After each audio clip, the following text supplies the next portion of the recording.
lady. Yep, that's me. Welcome to video number 8 in the Hey Catholic Lady video series.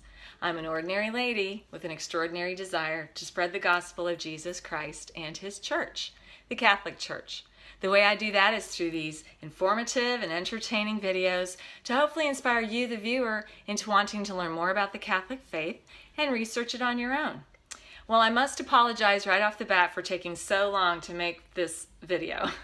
We had a move take place over the summer, not just our household, but my mother also moved this summer, so we were helping her with that process. And then school started and one thing after another, but I'll stop making excuses. I'm just happy that this video is getting made now. So thank you for your patience. I did have a viewer contact me requesting that I do a video on divorce and annulment in the Catholic Church, and I'm always happy to do that. But I do want to give you a caveat here. I am not an expert by any means. I am not a Catholic scholar. I am not a theologian. I am a layperson who loves the Catholic faith wholeheartedly. I've done some extensive reading. I've done research on different topics, but again, I am not an expert. So I will pass along the ideas and the input that I have, which I have researched. But to get the real scoop, or to get the expert opinion, I would always recommend that you go visit a Catholic priest at a local parish, or you can contact the diocese, and the tribunal office handles annulments. So those are the folks that are the experts. With that being said, here we go. As you may know, God is a big fan of marriage. In Genesis chapter 2, verse 18, God said, "It is not good for the man to be alone. I will make a suitable partner for him." And so God put man into a deep sleep. He took a rib from his side. He fashioned woman. And therefore we have the story of Adam and Eve, our first parents. Matthew Henry, who was a nonconformist minister from Wales, wrote the following: "Women were created from the rib of man to be beside him, not from his head to top him, nor from his feet to be trampled by him, but under his arm to be protected by him, and near his heart to be loved by him." Those are beautiful sentiments. But marriage is not just about sentimentality. As a matter of fact, it's much greater than that. Marriage actually mimics the Holy Trinity. And the USCCB, otherwise known as the United States Conference of Catholic Bishops, wrote a pastoral letter entitled "Marriage, Love and Life in the Divine Plan." I want to read an excerpt of that for you. First, like the persons of the Trinity, marriage is a communion of love between co-equal persons, beginning with that between husband and wife, and then extending to all the members of the family. Therefore, just as the Father, the Son, and the Holy Spirit are distinctly who they are, only in relation to one another, so a man and a woman are distinctly who they are, as husband and wife, only in relation to one another. The Trinitarian image in marriage and family life can be seen in a second way.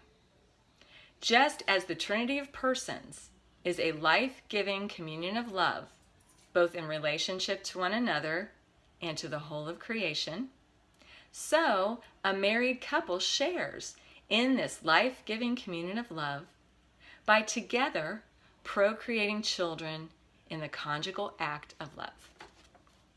Well, that's certainly a mouthful, right? So what does it mean? Well, it means that God created marriage to mimic the love between the Trinity, the Father, the Son, and the Holy Spirit. And the love between the husband and wife mimics that, the same love. God also allowed this love to create life.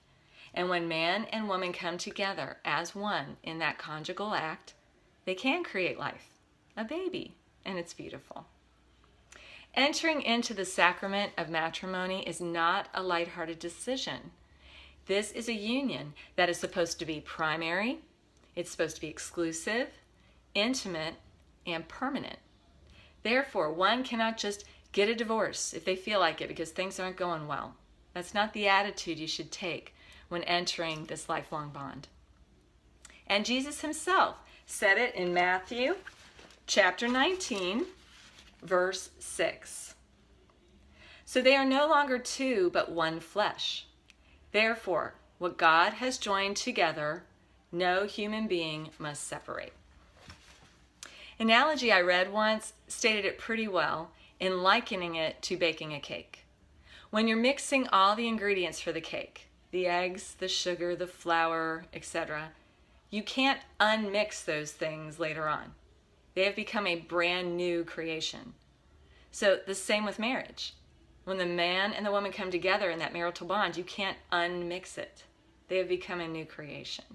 So that's the analogy I thought was really good. So, why do Catholics permit annulments? Well, first, it's important to understand what an annulment is before we can answer that question. Catholic apologist Jimmy Akin wrote about annulments on the website Catholic.com. I will paraphrase him.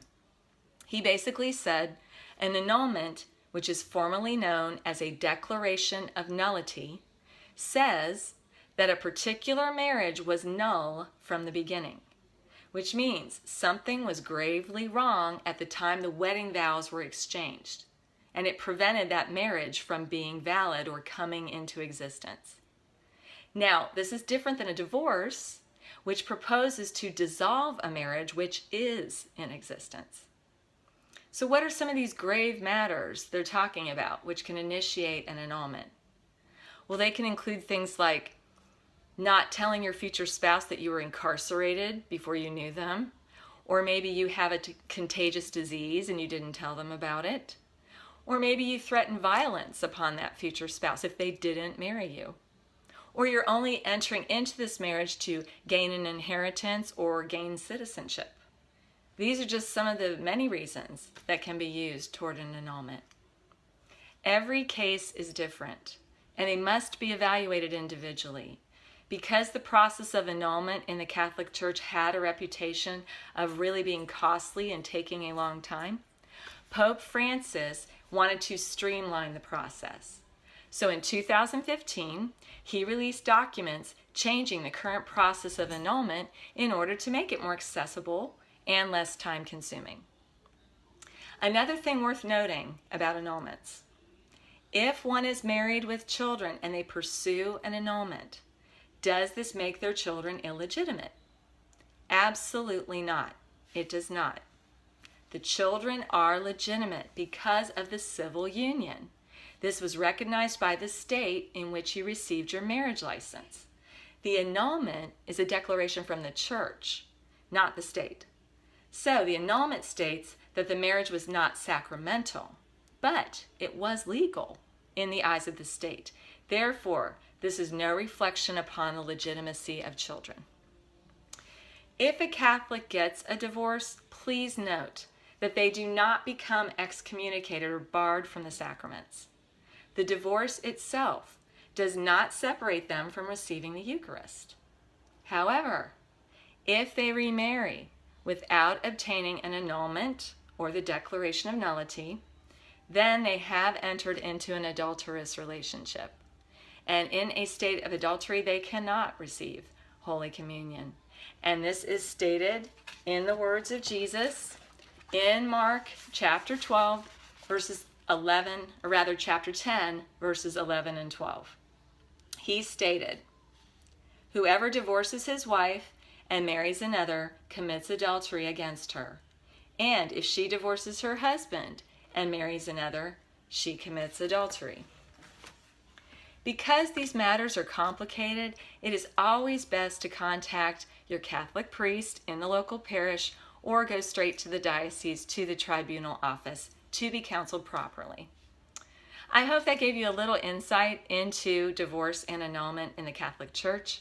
I'm always happy to speak on any topic you find intriguing, so please let me know. Now, here is your challenge. Say a special prayer for our brothers and sisters who are currently going through a divorce and/or annulment. This process can cause a lot of pain and suffering, and they do need our love and support. So I thank you for that. I also thank you for tuning in today. I always love to have you stay connected, so please check me out on my YouTube channel, Hey Catholic Lady. You also can check out my website, which is heycatholiclady.com. And of course, if you want to email me, you can reach me at heycatholiclady@gmail.com. I also can be tweeted at Hey Catholic Lady. And of course, I have my Facebook page, and you guessed it, it is called Hey Catholic Lady. So I'd love to hear from you, and if there's any other topic you would like me to cover, please let me know. I have the section on my website for viewer feedback, and of course you can email me.